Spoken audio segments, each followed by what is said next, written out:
You're suffering from hip pain and feel like an unoiled robot. The only thing missing is some kind of squeaking noise. You can't walk up the stairs properly, you can't walk normally, everything becomes a torment. Today I will show you the 4 most important, most effective exercises with which you have a very good chance that this will finally come to an end.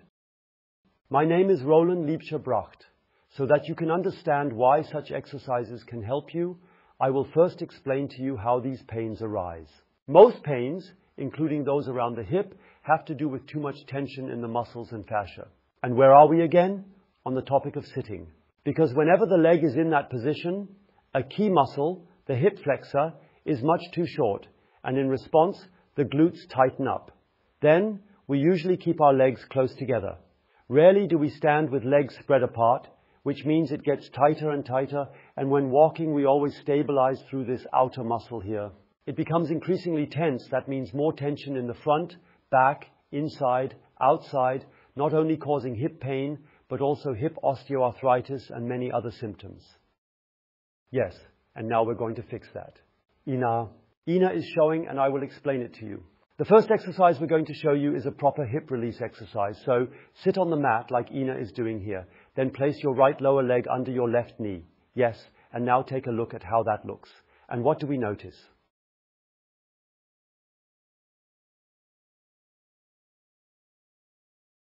The knee is hanging in the air. The first thing you do is bring the knee down to the floor by leaning over a bit. Then, the second thing you check is whether your lower leg is parallel to the edge of the mat.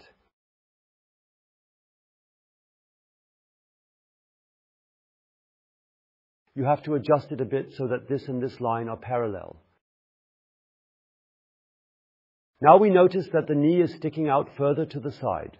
Show us from above, Martin, that the knee is sticking out further than the buttocks, than the hip. That means lift yourself to the right, Ina. Are you here exactly?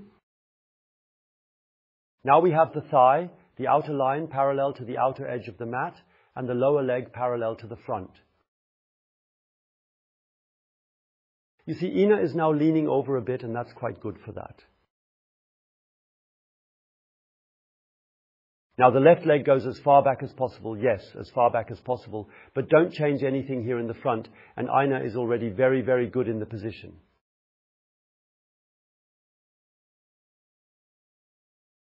Don't worry, Ina, if that's the case for you, move your knee forward, further forward, further forward. If it only goes as far as here, it may well be that you only get as far as that, then you stay there and keep working your way back with your foot as you do the exercise like Ina is showing you now.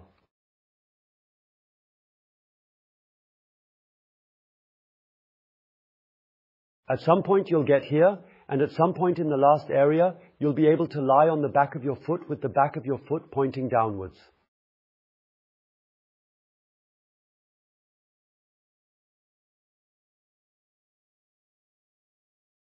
During this whole process, there is a pulling sensation on the right side of the buttocks and on the left side of the groin. You must position yourself straight from there and always move further back with the torso.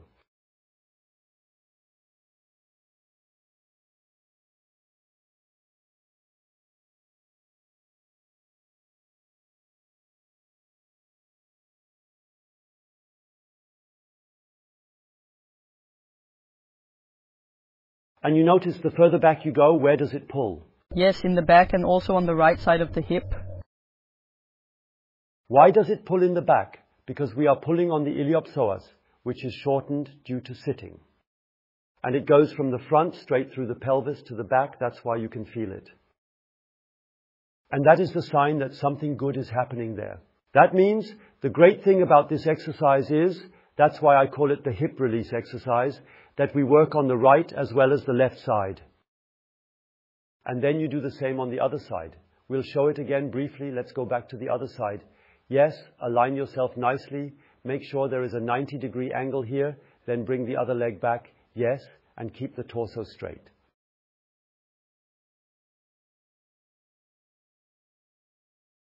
Yes, keep trying to stand up straight. Yes, keep trying to come back, okay?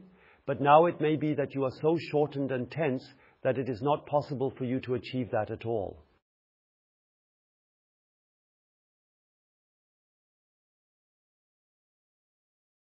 And that's why we're now breaking it down and turning the one exercise, where both sides are practiced simultaneously, into several exercises that focus on individual areas.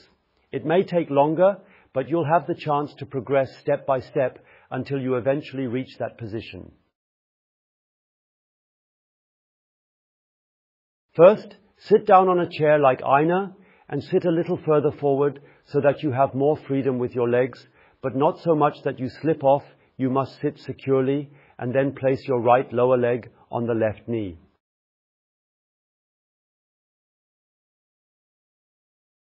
Take your right elbow over the knee so that you can press down the knee with the elbow. Press down, Aina, then you will notice it stretches. Now straighten your back completely and bring your belly button forward. And what do you notice there?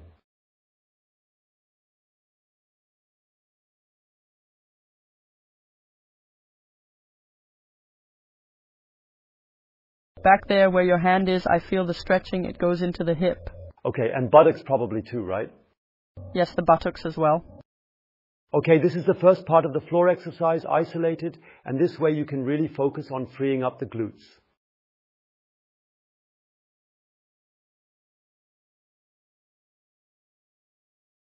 Super important, because the gluteal muscle is so large and thick. When it is shortened and tense, there is too much force in this hip joint, which causes the pain and the arthritis, right? Great exercise. Yes, again and again. For the second exercise, please stand up.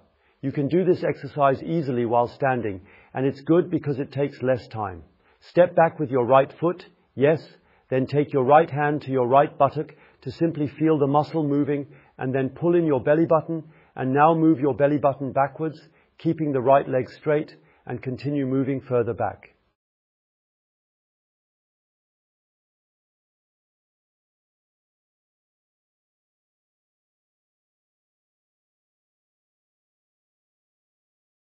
And where do you feel it pulling now? Exactly. Now it pulls down here, and that is the hip flexor which is being stretched. Also here, as with the other exercises, do this stretch for 2 to 2.5 minutes. Always stay just below the point where it would no longer be just bearable, so that you can remain relaxed, but there must be a clear stretching pain. Do not move jerkily, and stretch calmly further and further in. If you don't have the stability doing this exercise, then maybe lean against the windowsill and hold on tight. In any case, we are now stretching out the front part.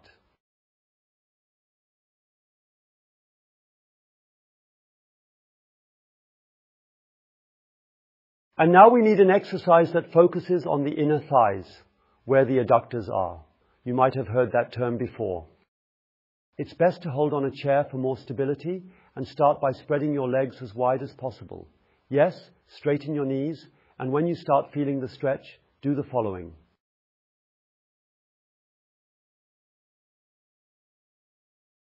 Shift your weight slightly forward so that the heel is relieved, and then continue moving the heel further outward. Then you go a little backwards and bring the tip of the foot further outwards. And the knees must be fully extended, and above all, the pelvis must be straight. So pull in your belly button, don't arch your back, because then you would avoid the stretch.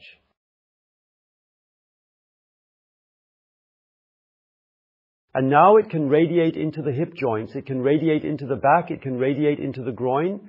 No matter where it pulls, stay at a level that you can still tolerate well for 2 to 2.5 minutes. And now the outside still needs to be freed, then we will be complete. And for that, you stand behind the chair as before and place your right foot behind the left one and to the left so that you stand as wide as possible with your feet just crossed over.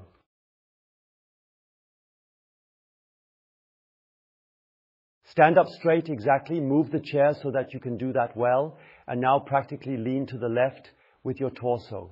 And then you notice here on the right side of the pelvis, below the pelvic brim, there you feel the tension. Do you feel it, right?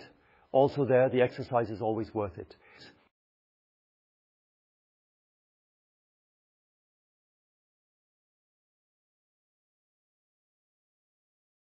There are only very few people who are flexible enough. That means you breathe in nicely, breathe out, go further in, do this for 2 to 2.5 minutes and feel the entire right side freeing up.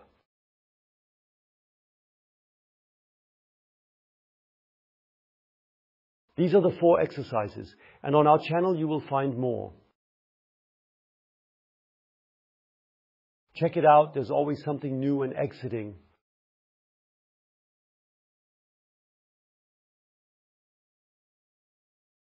Goodbye until next time. Goodbye.